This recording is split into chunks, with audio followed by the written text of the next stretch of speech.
ओम नमो भगवते वासुदेवाय नमः। श्री हरि की कृपा आप सभी भक्तगणों पे श्रद्धा बनी रहे। आज की इस वीडियो में हम सुनाने जा रहे हैं बृहस्पतिवार व्रत कथा, पूजा विधि एवं आरती। वीडियो पसंद आए तो प्लीज लाइक करें, शेयर करें एंड चैनल पे नए हैं तो सब्सक्राइब करें। आइए श्रवण करते हैं बृहस्पतिवार व्रत की विधि।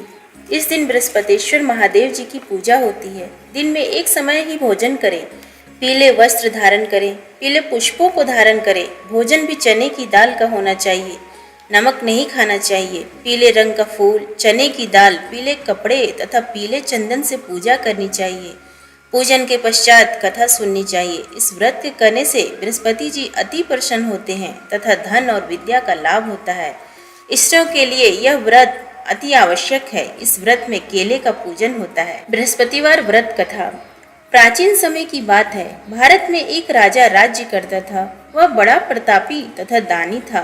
वह नित्य प्रति मंदिर में भगवत दर्शन करने जाता था। वह ब्राह्मण और गुरु की सेवा किया करता था। उसके द्वार से कोई भी याचक निराश होकर नहीं लौटता था। वह प्रत्येक गुरुवार को व्रत रखता एवं पूजन करता था। हर दिन गरीबों की सहायता करता था। परंतु यह सब बातें उसकी रानी को अच्छी नहीं लगती थी। वह न व्रत करती और न किसी को एक भी पैसा दान में देती थी। वह राजा से भी ऐसा करने को मना किया करती थी। एक समय की बात है कि राजा शिकार खेलने वन को चले गए। घर पर रानी और दासी थी। उस समय गुरु बृहस्पति साधु का रूप धारण कर राजा के दरवाजे पर भिक्षा मांगने आए। साधु ने रानी से भिक्षा मांगी तो वह कहने लगी, हे साधु महाराज, मैं इस दान और पुण्य से तंग आ गई हूँ। इस कार्य के लिए तो मेरे पतिदेव ही बहुत हैं।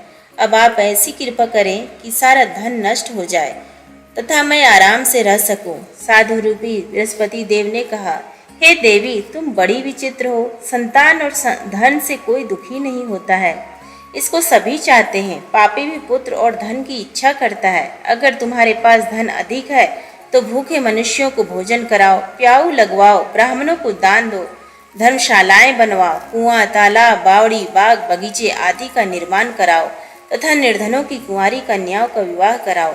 साथ ही यज्ञादि करो। इस प्रकार के कर्मों से आपके कुल का और आपका नाम परलोक में भी सार्थक होगा एवं तुम्हें भी स्वर्ग की प्राप्ति होगी। परंतु रानी साधु की इन बातों से खुश नहीं हुई।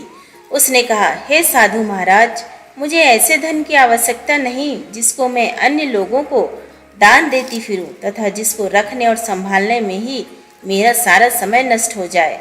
साधु ने कहा, हे देवी, यदि तुम्हारी ऐसी ही इच्छा है तो जैसा मैं तुम्हें बताता हूँ तुम वैसा ही करना। बृहस्पतिवार के दिन घर आंगन को गोबर से लीपना, अपने केसों को पीली मिट्टी से धोना, केसों को धोते समय स्नान करना, राजा से कहना वह हजामत करवाए, भोजन में मांस मदिरा खाना, कपड़े धोबी के यहाँ धुलने देना। इस प्रकार 7 बृहस्पतिवार करने से तुम्हारा सारा धन नष्ट हो जाएगा। यह कहकर साधु महाराज रूपी बृहस्पति देव अंतर्ध्यान हो गए।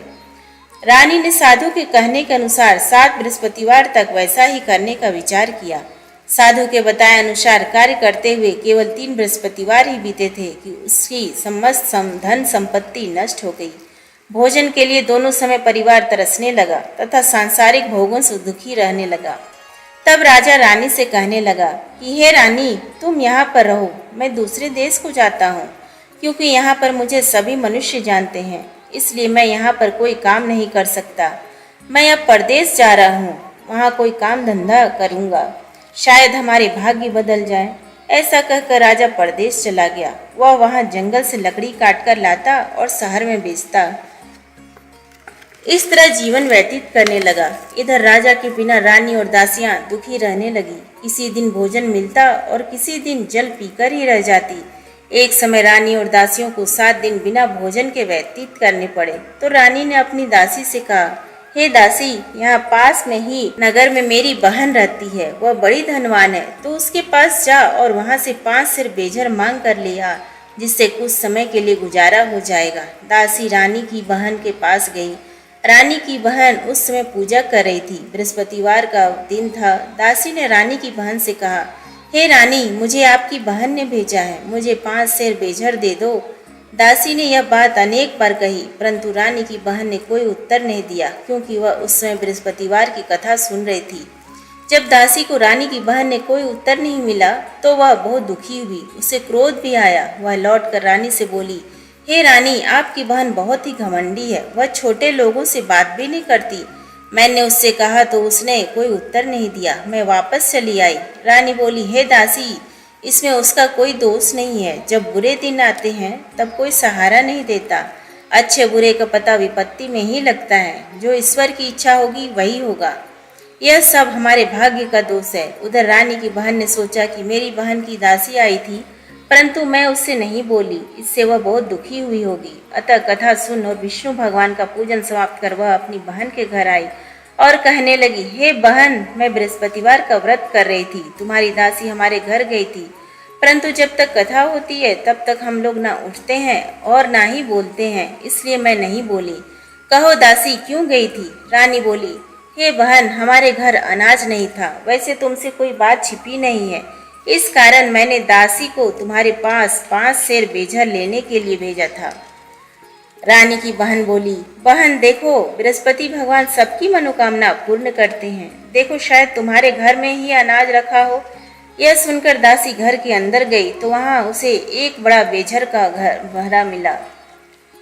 उसे बड़ी हैरानी हुई, क्योंकि उसने एक एक बर्तन देख लिया था। उसने बाहर आकर रानी को बताया। दासी अपनी रानी से कहने लगी, हे रानी, देखो, वैसे हमको जब अन्न नहीं मिलता तो हम रोज ही व्रत करते हैं। अगर इनसे इस व्रत की विधि और कथा पूछ ली जाए तो उसे हम भी कर लिया करेंगे। दासी के कहने पर रानी ने अपनी बहन से बृहस्पतिवार व्रत के बारे में पूछा। उसकी बहन ने बताया, हे रानी बहन, बृहस्पतिवार को सूर्योदय से पूर्व उठकर स्नान करके बृहस्पतिवार का व्रत करना चाहिए, लेकिन उस दिन सिर नहीं धोना चाहिए। बृहस्पतिवार के व्रत में चने की दाल और मुनक्कों से विष्णु भगवान का केले के वृक्ष की जड़ से पूजन करें तथा दीपक जलाएं।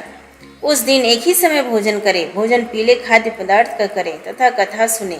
इस प्रकार करने से गुरु भगवान प्रसन्न होते हैं, अन्न पुत्र धन देते हैं। इस तरह व्रत और पूजन की विधि बताकर रानी की बहन अपने घर लौट गई। रानी और दासी दोनों ने निश्चय किया कि वे बृहस्पति देव भगवान का पूजन जरूर करेंगी। 7 दिन बाद जब बृहस्पतिवार आया तो उन्होंने व्रत रखा। गुड़साल में जाकर चना और गुड़ बीन लाई तथा उसकी दाल से केले की जड़ में भगवान विष्णु की पूजन की। अब भोजन कहाँ से आए? दोनों बड़ी दुखी हुई, परंतु उन्होंने व्रत किया था, इस कारण बृहस्पति देव प्रसन्न थे। वे एक साधारण व्यक्ति के रूप में 2 थालों में सुंदर पीला भोजन लेकर आए और दासी को देकर बोले, हे दासी, यह भोजन तुम्हारे और रानी के लिए है, तुम दोनों करना। दासी भोजन पाकर बड़ी प्रसन्न हुई और रानी से बोली, रानी जी, भोजन कर लो। रानी को भोजन आने के बारे में कुछ पता नहीं था, इसलिए वह दासी से बोली, जा तू ही भोजन कर, क्योंकि तू हमारी व्यर्थ में हंसी उड़ाती है। दासी बोली, एक व्यक्ति अभी भोजन दे गया है। रानी कहने लगी, वह भोजन तेरे लिए ही दे गया है, तू ही भोजन कर। दासी ने कहा, वह व्यक्ति हम दोनों के लिए 2 थालों में भोजन दे गया है, इसलिए मैं और आप दोनों ही साथ साथ भोजन करेंगे। फिर दोनों ने गुरु भगवान को नमस्कार कर भोजन प्रारंभ किया। उसके बाद से वे प्रत्येक बृहस्पतिवार को गुरु भगवान का व्रत और पूजन करने लगी। बृहस्पति भगवान की कृपा से उनके पास धन हो गया, परंतु रानी फिर पहले की तरह से आलस्य करने लगी। तब दासी बोली, देखो रानी, तुम पहले भी इस प्रकार आलस्य करती थी, तुम्हें धन के रखने में कष्ट होता था, इस कारण सभी धन नष्ट हो गया। अब गुरु भगवान की कृपा से धन मिला है तो फिर तुम्हें आलस्य होता है। बड़ी मुसीबतों के बाद हमने यह धन पाया है, इसलिए हमें दान पुण्य करना चाहिए। तुम भूखे मनुष्यों को भोजन कराओ, प्याऊ लगवाओ, ब्राह्मणों को दान दो, कुआं, तालाब, बावड़ी आदि का निर्माण करवाओ, मंदिर पाठशाला बनवाकर दान दो, कुंवारी कन्याओं का विवाह करवाओ, धन को शुभ कार्यों में खर्च करो, जिससे तुम्हारे कुल का यश बढ़े तथा स्वर्ग प्राप्त हो और पितृ प्रसन्न हो। दासी की बात मानकर रानी ने इसी प्रकार के कर्म प्रारंभ किए, जिससे उनका यश काफी फैलने लगा। एक दिन रानी और दासी आपस में विचार करने लगी कि न जाने राजा किस दशा में होंगे, उनकी कोई खोज खबर नहीं है। गुरु भगवान से उन्होंने प्रार्थना की और भगवान ने रात्रि में राजा को स्वप्न में कहा, हे राजा, उठ, तेरी रानी तुझको याद करती है, अब अपने देश को लौट जा। राजा प्रातः काल उठकर जंगल से लकड़ियां काटकर लाने के लिए जंगल की ओर चल पड़ा। जंगल से गुजरते हुए वह सोचने लगा, रानी की गलती से कितने दुख भोगने पड़े। राजपाट छोड़कर उसे जंगल में आकर रहना पड़ा। जंगल से लकड़ियां काटकर उन्हें बेचकर गुजारा करना पड़ा। उसी समय उस जंगल में बृहस्पति देव एक साधु का रूप धारण कर आए और राजा के पास आकर बोले, हे लकड़हारे, तुम इस सुनसान जंगल में किस चिंता में बैठे हो, मुझे बतलाओ। यह सुन राजा के नेत्र में जल भर आया और साधु की वंदना कर बोला, हे प्रभु, आप सब कुछ जानने वाले हैं। इतना कहकर राजा ने साधु को अपनी संपूर्ण कहानी सुना दी। महात्मा तो स्वभाव से ही दयालु होते हैं। वे राजा से बोले, हे राजा, तुम्हारी पत्नी ने बृहस्पति देव के प्रति अपराध किया था, जिसके कारण तुम्हारी यह दशा हुई। अब तुम किसी प्रकार की चिंता मत करो, भगवान तुम्हें पहले से अधिक धन देंगे। देखो, तुम्हारी पत्नी ने बृहस्पतिवार व्रत का प्रारंभ कर दिया है। अब तुम भी बृहस्पतिवार का व्रत करके चने की दाल व गुड़ और जल को लोटे में डालकर केले के पत्ते से भगवान विष्णु का पूजन करो। फिर कथा कहो या सुनो, भगवान तुम्हारी सब मनोकामनाओं को पूर्ण करेंगे। साधु को प्रसन्न देखकर राजा बोला, हे प्रभु, मुझे लकड़ी बेचकर इतना पैसा भी नहीं बचता जिससे भोजन करने के उपरांत कुछ बचा सकूं। मैंने रात्रि में अपनी रानी को व्याकुल देखा है। मेरे पास कोई साधन नहीं जिससे समाचार जान सकूं। फिर मैं बृहस्पतिवार की कौन सी कहानी कहूँ या सुनूं, मुझको तो कुछ भी मालूम नहीं है। साधु ने कहा, हे राजा, तुम किसी बात की चिंता मत करो। बृहस्पतिवार के दिन तुम रोजाना की तरह लकड़ियाँ लेकर शहर में जाओ। तुम्हें रोज से 2 गुना धन प्राप्त होगा, जिससे तुम भली भांति भोजन कर लोगे तथा बृहस्पति देव की पूजा का सामान भी आ जाएगा। बृहस्पति देव की कथा इस प्रकार है। प्राचीन काल में एक बहुत ही निर्धन ब्राह्मण था। उसके कोई संतान नहीं थी। वह नित्य पूजा पाठ करता, परंतु उसकी स्त्री बहुत मालिनता के साथ रहती थी। वह न स्नान करती, न किसी देवता का पूजन करती। प्रातः काल उठते ही सर्वप्रथम भोजन करती, बाद में कोई अन्य कार्य करती। ब्राह्मण देवता बहुत दुखी रहते थे। पत्नी को बहुत समझाते, किंतु उसका कोई परिणाम न निकलता। भगवान की अनुकंपा से एक समय उस ब्राह्मण की पत्नी गर्भवती हुई और 10वें महीने एक सुंदर कन्या को जन्म दिया। निर्धन ब्राह्मण कन्या के जन्म से बहुत दुखी हुआ। धीरे धीरे ब्राह्मण की कन्या बड़ी होने लगी। बचपन से उस कन्या की रुचि भगवान विष्णु की पूजा में थी। वह प्रातः उठते ही स्नान आदि करके भगवान विष्णु की पूजा करने मंदिर में जाती थी। बृहस्पतिवार को व्रत करके विधिवत पूजा पाठ करती थी। पूजा पाठ के बाद वह पढ़ने के लिए पाठशाला में जाती थी।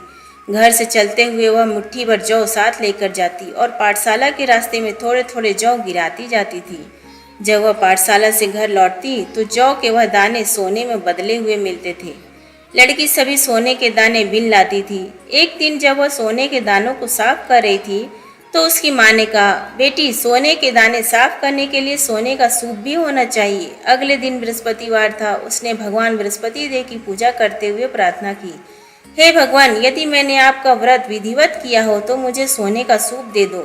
भगवान बृहस्पति देव ने उसकी मनोकामना पूरी करने का वचन दिया। पाठशाला से लौटते समय उसे रास्ते में सोने का सूप पड़ा हुआ मिला।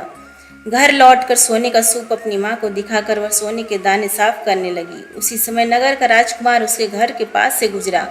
उस सुंदर लड़की को सोने के सूप में जौ साफ करते देख राजकुमार उस पर मोहित हो गया। महल में लौटकर राजकुमार ने राजा से उस लड़की से विवाह करने की इच्छा प्रकट की तो राजा ने ब्राह्मण को महल में बुलाकर राजकुमार से उसकी लड़की के विवाह की बात कही। ब्राह्मण तैयार हो गया। धूमधाम से उस लड़की का विवाह राजकुमार से हो गया। दुल्हन बनकर ब्राह्मण की लड़की महल में चली गई। लड़की के चले जाने से ब्राह्मण फिर निर्धन हो गया। उसे कई कई दिन भोजन भी नहीं मिलता था। बहुत दुखी होकर ब्राह्मण एक दिन अपनी लड़की के पास गया। अपने पिता से निर्धनता का समाचार सुनकर उसे बहुत सा धन देकर पिता को विदा किया। उस धन से ब्राह्मण के कुछ दिन तो आराम से गुजर गए, लेकिन जल्दी ही फिर भूखों मरने की हालत हो गई। ब्राह्मण अपनी लड़की से धन लेने के लिए फिर महल में पहुंचा। लड़की ने पिता की बुरी हालत देखकर कहा, हे पिताजी, आखिर आप कब तक मुझसे धन लेकर जीवन यापन करेंगे? आप कोई ऐसा उपाय क्यों नहीं करते जिससे आपका घर धन संपत्ति से भर जाए? ब्राह्मण ने कहा, मैंने तेरी माँ को बहुत समझा लिया, पर उसकी समझ में कुछ नहीं आता। उसका फूहड़पन नष्ट हो तो घर की निर्धनता भी दूर हो जाए। तब कुछ सोचकर लड़की ने पिता से कहा, पिताजी, आप कुछ दिनों के लिए माँ को मेरे पास छोड़ जाओ। जब तक कुछ सोचकर ब्राह्मण पत्नी को लड़की के पास महल में छोड़ आया। लड़की ने अपनी माँ से कहा, माँ, तुम कल प्रातः काल उठकर स्नान आदि करके भगवान बृहस्पति देव विष्णु जी की पूजा अवश्य करना। पूजा करने से तुम्हारी निर्धनता अवश्य दूर हो जाएगी। लेकिन उसकी माँ ने उसकी कोई बात नहीं मानी। तब क्रोधित होकर लड़की ने अपनी माँ को एक कक्ष में बंद कर दिया। सूर्योदय के समय माँ को उठाकर जबरदस्ती उसे स्नान कराया और फिर मंदिर में ले जाकर भगवान बृहस्पति देव की पूजा कराई। कुछ दिनों तक ऐसा करने से माँ की बुद्धि में परिवर्तन हुआ और वह स्वयं बृहस्पतिवार का व्रत रखने लगी। उसके व्रत रखने से ब्राह्मण के घर में भगवान विष्णु की अनुकंपा से धन की वर्षा होने लगी। दोनों पति पत्नी धन संपत्ति पाकर आनंद पूर्वक जीवन यापन करते हुए विष्णु धाम को चले गए। लकड़हारा बने राजा ने उस साधु से भगवान बृहस्पति देव की यह कथा सुनकर बृहस्पतिवार का व्रत करके भगवान विष्णु की पूजा की। उस दिन से उसके सभी क्लेश दूर हो गए। लेकिन अगले बृहस्पतिवार की कामकाज में अधिक व्यस्त रहने के कारण उसने भगवान बृहस्पति देव जी का व्रत नहीं किया। भगवान बृहस्पति देव लकड़हारे से क्रोधित होकर उसे भूल की सजा दी। उस दिन नगर के राजा ने नगर में घोषणा करके सबको सूचित किया, प्रत्येक नागरिक मेरे महल में भोजन करने आए, जो नहीं आएगा उसे अपराधी मानकर भारी दंड दिया जाएगा। लकड़हारा बने राजा ने उस नगर के राजा की घोषणा तो सुनी, लेकिन जंगल से लकड़ी काट कर लाने और उन्हें बेचने में देर हो जाने के कारण वह समय पर महल में भोजन करने नहीं जा सका। अतः राजा के सैनिक लकड़हारे को पकड़कर महल में ले गए। राजा ने उसे महल के एक कक्ष में बैठा कर भोजन कराया। उस कक्ष में एक खूंटी पर रानी का सोने का हार लटका हुआ था। लकड़हारा खूंटी अकेला उस कक्ष में भोजन कर रहा था। तभी उसने एक आश्चर्यजनक घटना घटती देखी। देखते ही देखते वह खूंटी हार को निकल गई। थोड़ी देर के बाद राजा ने हार को गायब देखा तो लकड़हारे को कारावास में डलवा दिया। लकड़हारा मन ही मन अपने भाग्य को कोसने लगा। तभी उसे जंगल में मिले साधु का स्मरण हो आया। थोड़ी देर में भगवान बृहस्पति देव सन्यासी के रूप में उसके सामने प्रकट हुए और कहा, हे लकड़हारे, तूने भगवान बृहस्पति देव की पूजा नहीं की, इसी कारण तुम्हें कष्ट हुआ है। लेकिन अब चिंता मत करो, बृहस्पतिवार के दिन कारागार के दरवाजे पर तुम्हें कुछ पैसे पड़े हुए मिलेंगे। उन पैसों से भगवान बृहस्पति देव का व्रत करके उनकी पूजा करोगे तो तुम्हारे सब दुख नष्ट हो जाएंगे। बृहस्पतिवार के दिन दरवाजे पर पड़े मिले पैसों से चने और गुड़ मंगाकर लकड़हारे ने बृहस्पतिवार की कथा कही तो भगवान बृहस्पति देव ने प्रसन्न होकर उस नगर के राजा को स्वप्न में लकड़हारे को कारागार से मुक्त करने को कहा। सुबह राजा ने अपने कक्ष में आकर देखा तो खूंटी पर रानी का हार टंगा हुआ था। राजा ने लकड़हारे को मुक्त कर दिया और उसे धन और आभूषण देकर विदा किया।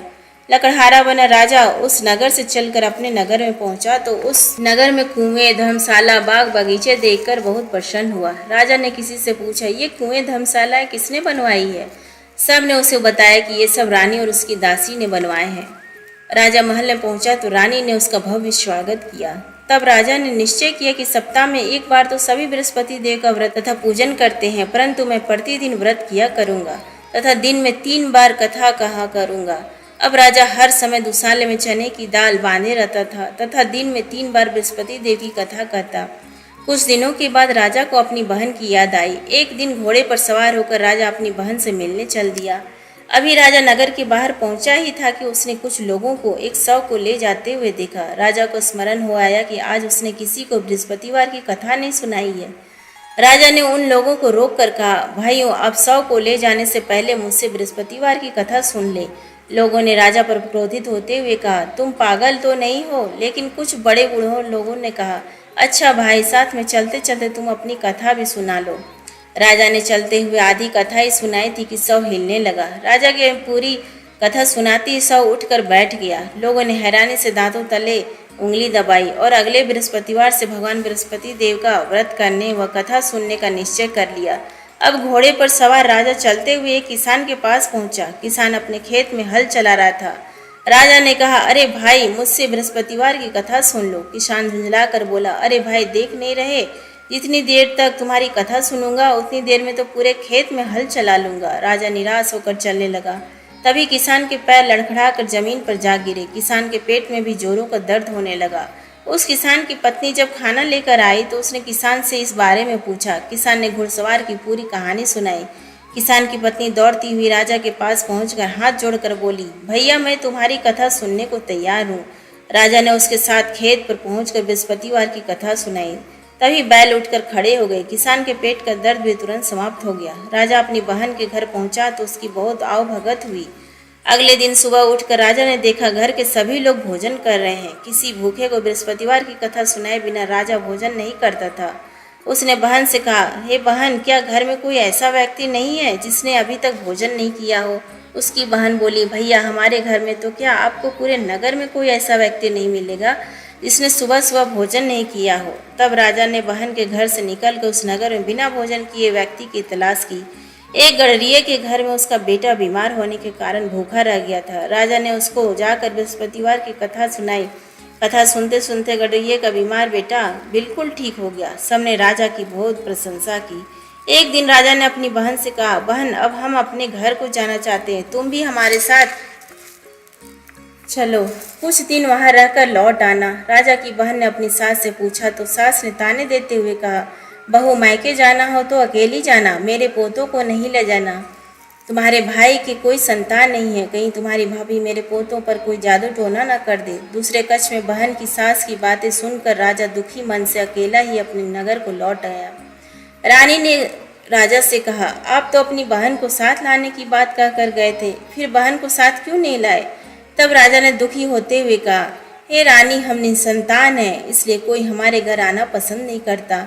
रानी ने राजा को समझाया, हे प्राणनाथ, हमें बृहस्पति देव ने सब कुछ दिया है, अब भगवान बृहस्पति देव हमें संतान भी अवश्य देंगे। बृहस्पतिवार को विधिवत व्रत करते हुए राजा रानी ने भगवान बृहस्पति देव से संतान के लिए प्रार्थना की। कुछ दिनों के बाद उन्होंने स्वप्न में दर्शन देते हुए कहा, हे राजन, तेरी मनोकामना अवश्य पूरी होगी। एक सप्ताह बाद ही रानी गर्भवती हो गई।